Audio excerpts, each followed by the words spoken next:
अस्सलामुअलैकुम, hi and hello, welcome to the and sports pulse. खेलों की इस दुनिया में आप सबको खुशामदीद कहती हूँ। उम्मीद करती हूँ खैरियत से होंगे, अच्छे से अपना ख्याल रख रहे होंगे, पॉजिटिव अप्रोच के साथ जिंदगी में आगे बढ़ रहे होंगे।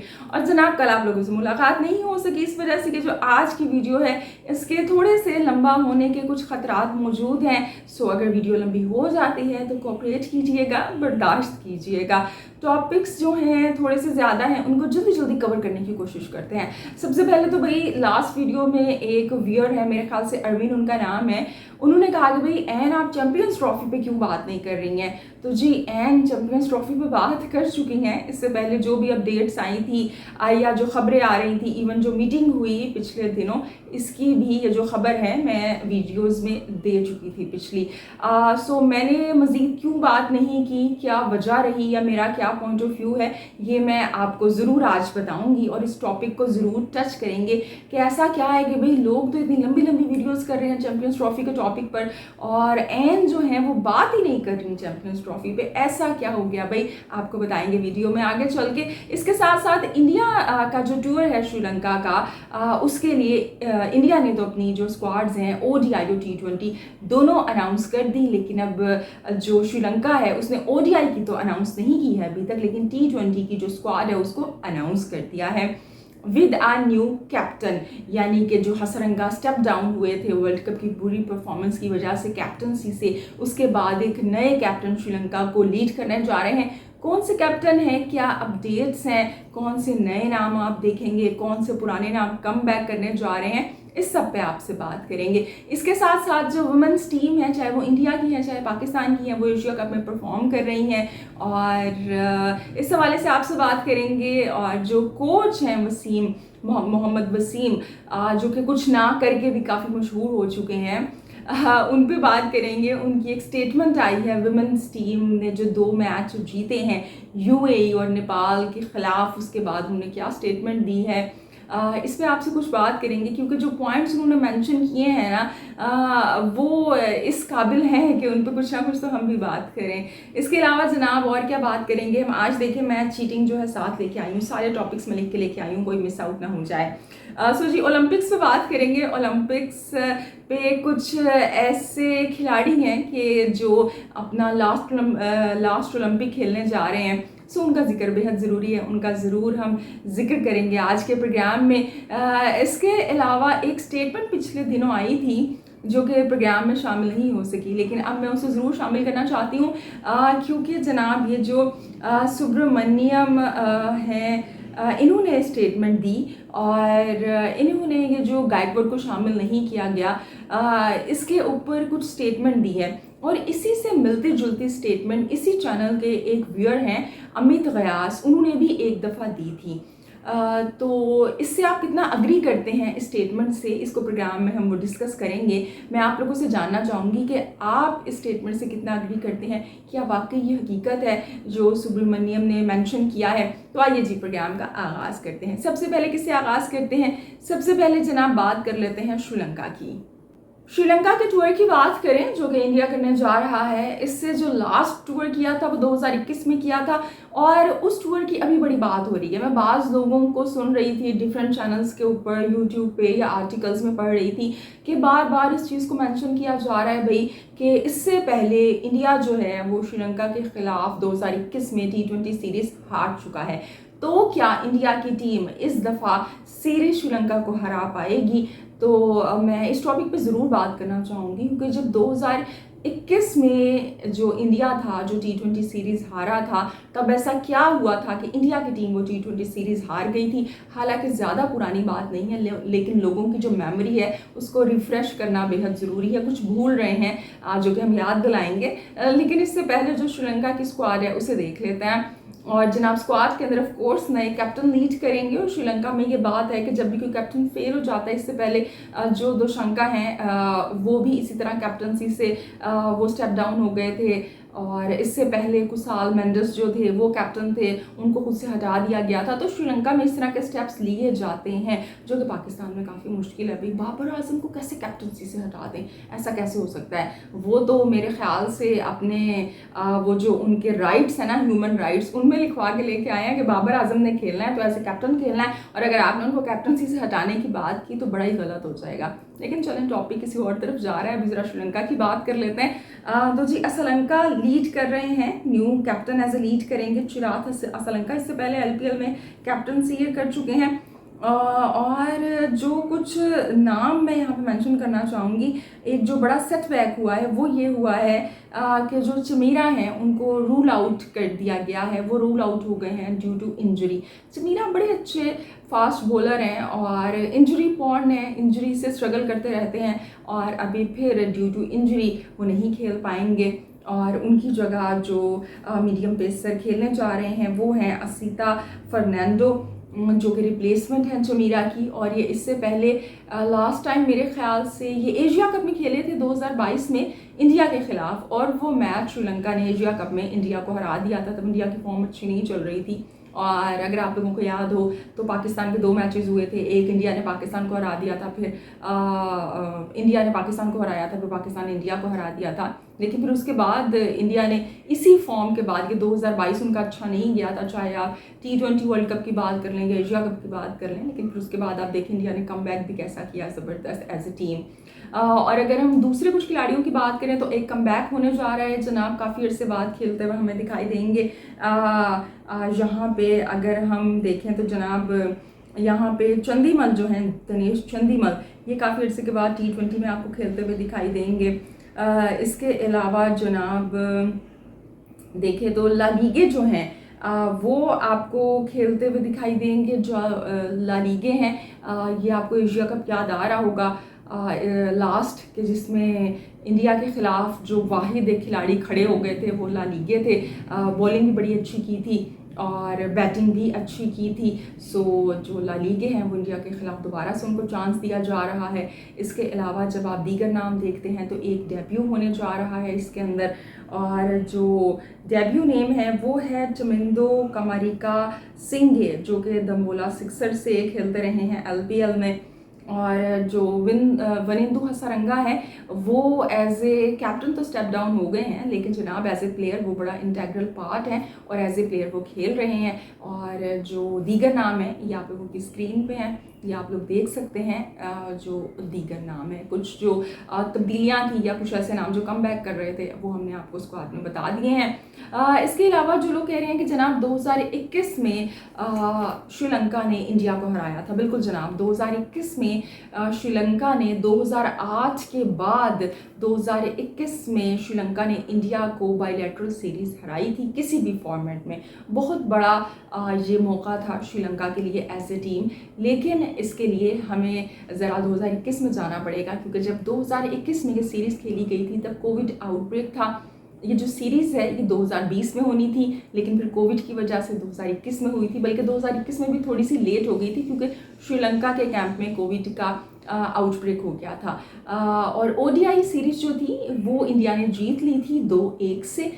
लेकिन जो T20 सीरीज़ थी एक मैच जीत गए थे, जो 2 मैचेस रह गए थे उसमें ये हुआ था कि जो कुणाल पांड्या थे उनको कोविड हो गया था, और जो उनके 8 जो कॉन्टैक्ट्स थे उनके क्लोज में, उनके टेस्ट तो नेगेटिव आए थे, लेकिन उनको मैच में नहीं जाने की परमिशन दी गई थी। तो 4 डेब्यू हुए थे एकदम से, कि जिसमें से मेरे ख्याल से देवदत्त पाडिक्कल का भी डेब्यू हुआ था और यस गायकवाड का भी डेब्यू हुआ था इन 2 मैचेस में। और इसके अंदर शिखर धवन कैप्टनसी कर रहे थे और शिखर धवन के लिए बड़ी अच्छी सीरीज़ रही थी, चाहे आप ODI देखें चाहे T20 देखें। सबसे ज़्यादा रन गेटर्स में वो रहे थे, सबसे ज़्यादा रन्स बनाए थे उन्होंने।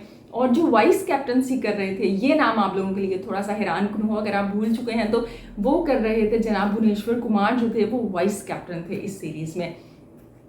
ऐसा क्यों था? वो ऐसा इसलिए था कि जो उनकी मेन टीम थी वो 2021 की जो टेस्ट चैम्पियनशिप थी उसमें मसरूफ़ थी, और फिर जो इंग्लैंड से टेस्ट सीरीज़ थी वो खेलनी थी उन्होंने। तो इस वजह से मेन टीम तो नहीं जा सकी थी, तो ये जो यंग ब्लड है ये गया था। और जो 2 मैच थे उसमें क्योंकि कोविड आउटब्रेस्ट की वजह से फिर डेब्यू हुए थे और दीगर भी डेब्यूज़ हुए थे। इन ये जो 4 नाम है उसमें 2 दीगर नाम भी शामिल है, मेरे ख्याल से 4 या 5 डेब्यू हुए थे। और ये जो क्योंकि जो श्रीलंका की टीम है वो उनका होम ग्राउंड था और वो फुल स्ट्रेंथ के साथ ही खेल रहे थे, तो इस वजह से ये जो यंग टीम है इनको खेलने का मौका मिला था, लेकिन ये सीरीज़ है हार गए थे। अच्छा, ये 2021 मुझे इसलिए बड़ा याद है कि तब मैंने नया FM पे स्पोर्ट्स के शोज़ करना शुरू किए थे। एंड जब मैंने सीरीज़ का रिजल्ट देखा तो आई गोट वेरी एक्साइटेड कि भाई श्रीलंका ने इंडिया को हरा दिया, इंडिया जैसी स्ट्रॉन्ग टीम को हरा दिया। तो तब मेरे कलीग थे, उन्होंने कहा कि एन आप जाके ज़रा टीम देखें, आप देखें कि ये जो श्रीलंका है ये कौन से खिलाड़ी खेल रहे थे और इंडिया के कौन से खिलाड़ी खेल रहे हैं, फिर आप देखिएगा कि रिजल्ट क्या आया है और फिर आप इस पर एनालिसिस कीजिएगा। और जब मैंने देखा था जाके तो मुझे अंदाज़ा हुआ था कि nothing to take away from Sri Lanka, लेकिन कैसे श्रीलंका ने वो T20 सीरीज़ जो है वो हराई थी और इंडिया जैसी स्ट्रॉन्ग टीम कैसे हार गई थी। तो लेकिन जनाब, इस दफ़ा की अगर हम बात करते हैं 2024 की, तो इंडिया अपनी फुल स्ट्रेंथ के साथ खेलने जा रहा है। इवन अगर आप ODI में देखेंगे तो ODI में तो भाई जो बड़े बड़े नाम हैं, जैसे कि हम रोहित और कोहली की बात करें तो उनका भी कम बैक हो जाएगा। और T20 के अंदर भी इंडिया की स्ट्रॉन्ग टीम है और प्रैक्टिस टीम ने वहाँ पे शुरू कर दी है। तो मेरा नहीं ख्याल कि इस दफ़ा उतनी मुश्किल टीम को पेश आने वाली है या हिस्ट्री 2021 की रिपीट होने वाली है। आई थिंक इंडिया ये जो चाहे ODI सीरीज़ है जो कि कोलंबो में खेली जाएगी या T20 सीरीज़ है कि जिसका 27 जुलाई से आगाज़ हो रहा है, पालाकिले में ये खेली जाएगी, इसमें इंडिया आसानी से जीत लेगा और अच्छा परफॉर्म करेगा। सो जी, टीम इंडिया तो श्रीलंका के खिलाफ बिल्कुल खेलेगी, लेकिन इसके साथ साथ अभी इंडिया के जो फॉर्मर क्रिकेटर हैं सुब्रमण्यम बद्रीनाथ, जिन्होंने एक स्टेटमेंट दी गायकवाड को लेकर, ऋतुराज गायकवाड को टीम में शामिल नहीं किया गया उसको लेकर, और ये स्टेटमेंट काफ़ी बात का बायस बनी, काफ़ी ज़ेरे बहस रही। उन्होंने कहा कि जो ऋतुराज गायकवाड हैं वो बड़े अच्छे प्लेयर हैं, लेकिन वो टीम इंडिया में इसलिए शामिल नहीं हो सके कि उनके बॉलीवुड में कनेक्शंस नहीं हैं, उनके वैसे रेफरेंस नहीं है, उनके बॉलीवुड के किसी एक्ट्रेस के साथ रिलेशन नहीं है, और इसके साथ साथ वो बैड बॉय इमेज कैरी नहीं करते और वो टैटूज़ कैरी नहीं करते। और इसी तरह से मिलते जुलती स्टेटमेंट इसी चैनल पर हमारे एक व्यूअर हैं अमित गयास, उन्होंने दी थी संजू सैमसन के लिए। जब IPL खेला जा रहा था और ये बातें हो रही थी कि Sanju Samson is doing very well तो उनको टीम इंडिया में सेलेक्ट कर सकते हैं, तो तब उन्होंने संजू सैमसन के लिए अमित गयास ने यही बात कही थी कि वो बैड बॉय का इमेज कैरी नहीं करते हैं, टैटूज़ नहीं हैं उनके, बॉलीवुड में किसी के साथ उनका अफेयर नहीं है, रिलेशंस वो नहीं है, इस वजह से वो टीम इंडिया में सेलेक्ट नहीं हो पाते हैं। अब इसी तरह की स्टेटमेंट गायकवाड के लिए एक फॉर्मर क्रिकेटर ने दी है, जो कि एक बड़ी स्टेटमेंट है। मैं यहाँ पे जो हमारे ख़ासतौर पे इंडियन व्यूअर हैं, जो आप लोग सब देख रहे हैं, आप लोगों से जानना चाहूँगी कि आप लोग क्या कहते हैं, इस बात में कितनी सच्चाई है, इस तरह की जो मिलती जुलती नॉइज़ेज़ हैं क्यों आती हैं टीम इंडिया को लेकर के टीम इंडिया में सिलेक्शन के लिए आपके बॉलीवुड में रिलेशंस होना या बैड बॉय का इमेज होना, टैटूज़ होना या आपका रेफरेंस होना कितना ज़रूरी है। आप लोगों की मैं राय जानना चाहती हूँ, सो ज़रूर दीजिएगा भाई। आप इस प्रोग्राम को देखने के बाद जब कमेंट सेक्शन में जाएंगे तो इस टॉपिक पे आपने ज़रूर अपनी राय का इजहार करना है। ख़ासतौर पर जो इंडियन व्यूअर्स हैं वो तो लाजमी करें भाई, क्योंकि मेरे ख्याल से जो लोग रह रहे हैं वहाँ पे वो उस कल्चर को, उस इन्वायरमेंट को ज़्यादा अच्छे से जानते हैं, ज़्यादा अच्छे से समझते हैं। इसके साथ साथ जनाब चैम्पियंस ट्रॉफी का रुख कर लेते हैं। सो जी, चैम्पियंस ट्रॉफी का टॉपिक काफ़ी हॉट चल रहा है, काफ़ी बात हो रही है इस पे, लोग काफ़ी लंबे लंबे प्रोग्राम कर रहे हैं, चाहे TV है चाहे YouTube है, और जबकि मीटिंग हो चुकी है अभी तक प्रोग्राम हो रहे हैं। अब मुझे नहीं समझ में आता कि आप या तो किसी टॉपिक पे बात करें ना, लाइक कोई मैच है, पोस्ट मैच है या प्री मैच एनालिसिस आप करें, खिलाड़ियों पे बात करें, किसी खिलाड़ी की परफॉर्मेंस पे बात करें, किसी स्टेटमेंट पे बात करें। अब जो चीज़ आप बिल्कुल एज्यूम कर रहे हैं उस पर आप आधा घंटा कैसे बात कर सकते हैं?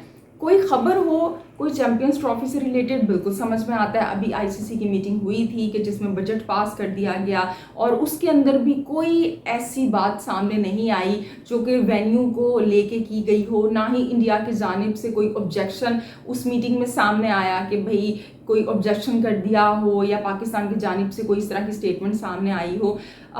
तो अब उसमें क्या बात की जाएगी। लेकिन उसके बावजूद लोगों ने इससे पहले भी बात की है और अभी भी बात कर रहे हैं और सिर्फ अजम्पशंस पे बात हो रही है कि इंडिया पाकिस्तान नहीं आएगा। और इस पर फॉर्मर खिलाड़ी भी बात कर रहे हैं, चाहे पाकिस्तान के हैं चाहे इंडिया के हैं। इंडियन मीडिया भी बात कर रहा है, पाकिस्तानी मीडिया भी फिर जवाब में बात कर रहा है। हत्ता के जो कि बीसीसीआई के असिस्टेंट सेक्रेटरी हैं, उन्होंने ये बात कही भी कि भाई कोई ऐसी खबरें नहीं हैं, हम इस बारे में अभी कुछ नहीं कह रहे, हमारी जानिब से ये नहीं कहा गया, हम चैंपियंस ट्रॉफी खेलने नहीं जाएंगे।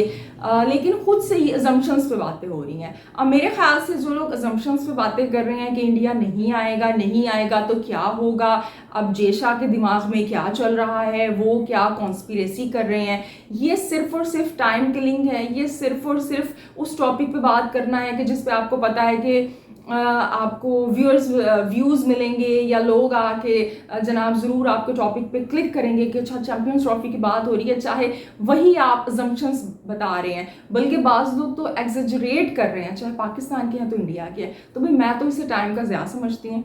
मेरे ख्याल से जो टॉपिक्स हैं कि जो कि वाकई इस तरह के हैं, जो कि ऑन गोइंग हैं, उस पर आप बात करें तो समझ में भी आती है। मैंने इस चैनल पर चैंपियंस ट्रॉफी की बिल्कुल बात की थी, जो मीटिंग होनी थी उसकी बात की थी, और जो भी खबरें आई थी कि जब जनाब पाकिस्तान ने वो जो स्क्वेड्यूल बना के भेज दिया था आईसीसी में, जो खबर है उस पर आप बात करें। अब हम क्या इस अजम्पशन पे बात करेंगे जनाब जेशा के दिमाग में क्या चल रहा है। अब लोग इस टॉपिक पे बात कर रहे हैं जी इंडिया नहीं आएगा। आपको कैसे पता इंडिया नहीं आएगा? जब उनकी जानिब से कोई स्टेटमेंट आए, बीसीसीआई की जानिब से आए, तब आप बात करेंगे भी। अभी तो बात करने का कोई फ़ायदा नहीं है। तो ये तो जस्ट टाइम को किल करना है, बल्कि टाइम को वेस्ट करना मैं समझती हूँ।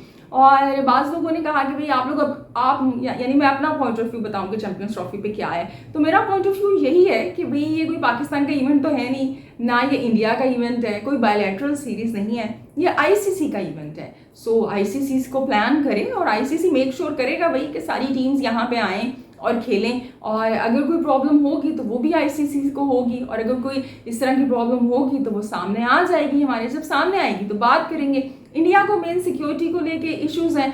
और अगर आप सिक्योरिटी की बात करें तो आप जिस दुनिया में हम आज रह रहे हैं सोशल मीडिया की, तो जहाँ पे टेक्नोलॉजी की बड़ी ब्लेसिंग्स हैं, वहाँ पे अनसर्टेनिटी में भी इजाफा हो चुका है। आप देखें कुछ दिनों पहले अमेरिका जैसे मुल्क में, जहाँ पे अभी हम यूएसए ने पहली दफ़ा होस्ट किया T20 वर्ल्ड कप को होस्ट किया वेस्ट इंडीज़ के साथ, वहाँ पे डोनाल्ड ट्रंप पे जनाब अटैक हो जाता है। अब हम कहें कि नहीं जी अब दोबारा यूएसए नहीं जाएंगे कि डोनाल्ड ट्रंप पे ना अटैक हो गया था। तो इस तरह की अनसर्टेनिटीज़ तो चलती रहती हैं। और अगर आप जो लास्ट चैंपियंस ट्रॉफी हुई है, जो कि ऑस्ट्रेलिया के खिलाफ टीम इंडिया खेल रही थी इंग्लैंड में, वहाँ पे सिक्योरिटी थ्रेट्स थी क्योंकि वहाँ पे कोई इन्वायरमेंट का प्रोटेस्ट चल रहा था। और हिस्ट्री में पहली दफ़ा ऐसा हुआ था कि एक साथ 2 पिचेस तैयार की गई थी। यानी इस हद तक थ्रेट थी कि कहीं जो प्रोटेस्टर्स हैं वो आके ग्राउंड को ख़राब ना कर दें, तो हम दूसरी पिच पे खेलना शुरू कर देंगे अगर एक पिच को ख़राब भी कर दिया उन्होंने तो। लेकिन टीम इंडिया ने खेला था वहाँ पे। तो इस तरह की जो थ्रेट्स हैं वो चलती रहती हैं। बाकी यहाँ पे पाकिस्तान में इंटरनेशनल टीम्स आ रही हैं, न्यूजीलैंड है, ऑस्ट्रेलिया है, इंग्लैंड है। हाँ, अगर इंडिया को कोई इश्यूज़ हैं वो फिर भी सबके बावजूद समझते हैं, वो नहीं ट्रैवल करना चाहते हैं, तो वो यकीनन आईसीसी को भी बताएंगे और आईसीसी फिर उस पर जो भी एक्शन लेगा उस पर बात करेंगे। लेकिन मैं समझती हूँ कि इंडिया को आना चाहिए। जब आपकी कबड्डी की टीम आ रही है, अभी डेविस कप के अंदर टेनिस की टीम काफ़ी अर्से बाद आई। अब ऐसा तो नहीं हो सकता कि जो क्रिकेटर्स हैं उनकी जो जान है वो ज़्यादा कीमती है और आपके टेनिस के प्लेयर्स की जान की कोई कीमत ही नहीं है कि आपने उनको भेज दिया। तो ये तो वैसे ही बड़े ड्यूअल स्टैंडर्ड्स की जानिब पॉइंट आउट करती है चीज़। अब देखते हैं इंडिया इस चीज़ को कैसे डील करेगा। जैसे भी डील करेगा उस पर हम आगे आने वाले वक्त में ज़रूर बात करेंगे। लेकिन अभी जनाब हम एशिया कप पे बात कर लेते हैं जो कि वुमेंस का खेला जा रहा है। और इंडिया से हारने के बाद पाकिस्तान की टीम ने कम बैक किया, लेकिन किसके खिलाफ किया हम सब जानते हैं, यूएई और नेपाल के खिलाफ किया। और टीम इंडिया तो वैसे ही अनबीटेबल जा रही है, बड़ा अच्छा खेल रही है। अब इस परफॉर्मेंस के बाद जो कि कोच हैं मोहम्मद वसीम, उन्होंने एक उनका छोटा सा बयानिया सामने आया है कि जिसमें उन्होंने कहा कि देखिए जो वुमेन्स हैं हमने बड़ा अच्छा कम बैक कर लिया और मैंने खिलाड़ियों को आज़ादी दी है, मैं उन्हें कह रहा हूँ अग्रेसिव खेलें, खुल के खेलें। तो हम मोहम्मद वसीम से यहाँ पे कहेंगे कि आप ये तो देखें कि इनके खिलाफ कम बैक किया है। अगर हमारी पाकिस्तान की वुमेन्स टीम ने यहाँ पे श्रीलंका के खिलाफ कम बैक कर दिया होता या बांग्लादेश को हरा दिया होता तो हम समझते भी। अब आप नेपाल को यूएई को हरा के आप क्या बता रहे हैं हमें, कौन सा कम बैक कर लिया? इनको तो वैसे भी आप हरा देते हैं। छोटी टीम्स के खिलाफ तो चाहे आपकी मेन टीम है चाहे वुमेन्स टीम है, वो तो वैसे ही शेर है। आप बड़ी टीम्स को हराएं तो बात है। और ये जो आप एग्रेसिव अप्रोच की बात कर रहे हैं ना, ये एग्रेसिव अप्रोच लेके डूब रही है हमारी नेशनल टीम को भी और वुमेन्स टीम को भी। एग्रेसिव अप्रोच की बात नहीं है, खुल के खेलने की बात नहीं है, कंडीशंस को समझ के खेलने की बात है और टेक्निकल तरीके से खेलने की ज़रूरत है। ये एग्रेसिव अप्रोच मेरी तो समझ से बाहर है।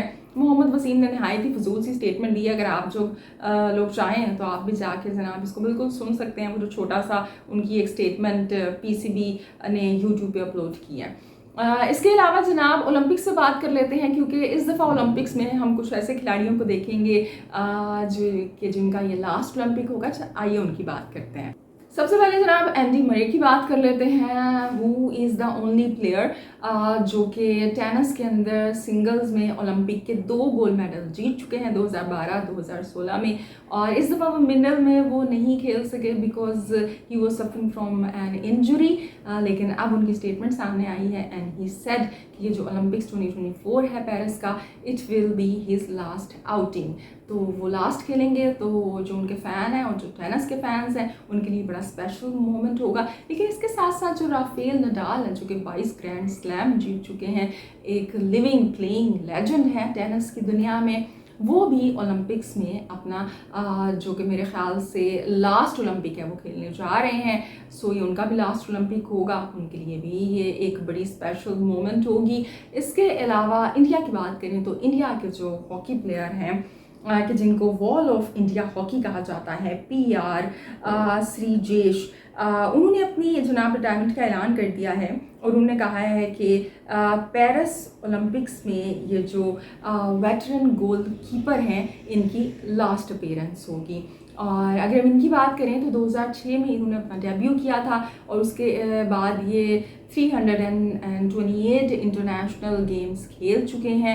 और जो सबसे बड़ी इनकी अचीवमेंट रही है अभी तक वो रहा है जनाब इनका रोल, जो कि जब 2020 के टोक्यो ओलंपिक्स में इंडिया ने ब्रॉन्ज मेडल जीता था, तब इन्होंने बड़ा की रोल प्ले किया था। टीम जो हॉकी है इंडिया की उसको एज ए कैप्टन भी सर्व कर चुके हैं और अब ये रिटायर होने जा रहे हैं। ये उनकी लास्ट ओलंपिक्स है, यानी ये लास्ट अपना ओलंपिक का मैच खेलने जा रहे हैं। लास्ट ओलंपिक की अपीयरेंस होगी इस दफ़ा 2024 में इनकी। तो जहाँ पे हम कुछ नए डेब्यूज भी देखेंगे, वहाँ पे कुछ ऐसे खिलाड़ी भी हैं जो कि अपना लास्ट ओलंपिक खेलेंगे, तो यकीनन बड़ा स्पेशल रहेगा। इंडिया में ऑफ कोर्स 117 उनके जो स्पोर्ट पर्सनस हैं, जो खिलाड़ी हैं, वो ओलंपिक्स में अपेयर होने जा रहे हैं और they are very excited over there. Pakistan में तो लोग बात करने से भी घबरा रहे हैं इस हवाले से कि कहीं बात करेंगे तो क्या फ़ायदा, शर्मिंदगी की बात है। लेकिन मेरे ख्याल से सच आपको ज़रूर बोलना चाहिए, सच से नज़रें नहीं चुरानी चाहिए। सच बोलेंगे तो उसका सामना करेंगे और इम्प्रूवमेंट लेके आएंगे अपने अंदर। तो पाकिस्तान 7 कंटेंजेंट के साथ, नॉट द 7 स्पोर्ट्स पर्सनस के साथ जा रहा है और जो कि इंडिया है वो 117 के साथ।